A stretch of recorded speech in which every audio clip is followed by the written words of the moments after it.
Often depicted as a barbarian and a bloodthirsty leader, creating an empire across the Eurasian continent and damaging cities on his way.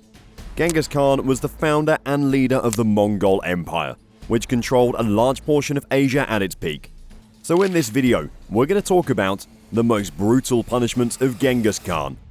The video is going to be amazing, so make sure you stick to the end.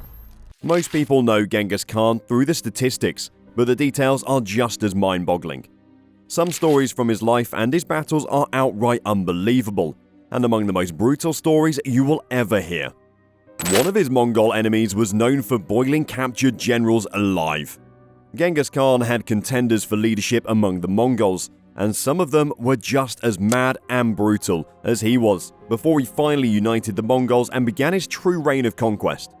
One of them went by the name of Jamuka, and legend has it that after a particularly decisive win, he rounded up the opposing generals and cooked them in 70 cauldrons. Regardless, the brutality became so well known that some people reportedly supported Genghis despite his savagery.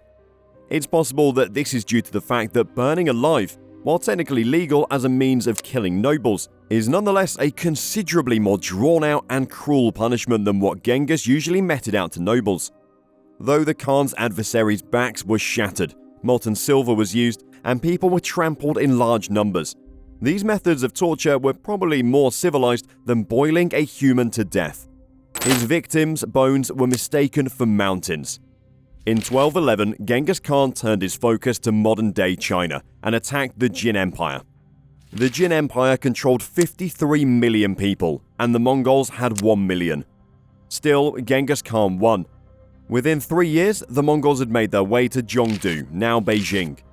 By the summer of 1215, the people were so hungry that cannibalism was running rampant inside its walls. Finally, they surrendered, and the Mongols sacked and burned the city. The massacre was horrific. Months later, a passing eyewitness wrote that the bones of the slaughtered formed white mountains, and that the soil was still greasy with human fat. He had his men use captured enemies as body shields in combat. While this may seem like one of the worst things done in history, it's certainly not the first time people have used human shields in combat. Throughout history, there have been many examples where prisoners or captured populations are forced to fight at the front lines of wars. But before many of them had ever considered it, the Khan had already used and perfected the strategy. The Khan was selective when it came to who he would use as human shields for combat. Sometimes he would execute enemy soldiers who had surrendered expecting good treatment.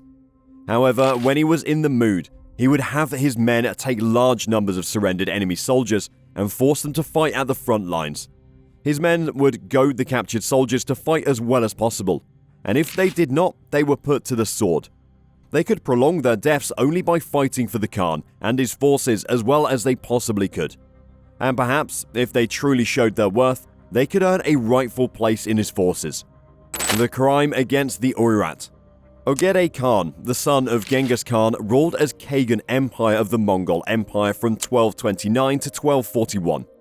Like his father, Ogedei loved war, sending the vast Mongol hordes thousands of miles in nearly every direction to fight and expand the empire. In 1237, the Oirat people, according to Persian chroniclers, failed to contribute the expected cohort of young women to the Mongol emperor's harem. A furious Ogedei decided to punish the Oirat. He ordered that 4,000 Oirat girls were to be repeatedly raped by his soldiers, and the girls' families were forced to watch. 2 of the girls died, and the rest were distributed as sex slaves among the harem, merchant caravans, and the Mongol army. So that's it for now. Please like, share, and comment with your thoughts below if you like this video.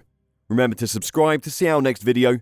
Stay safe, and we'll be back soon with another video.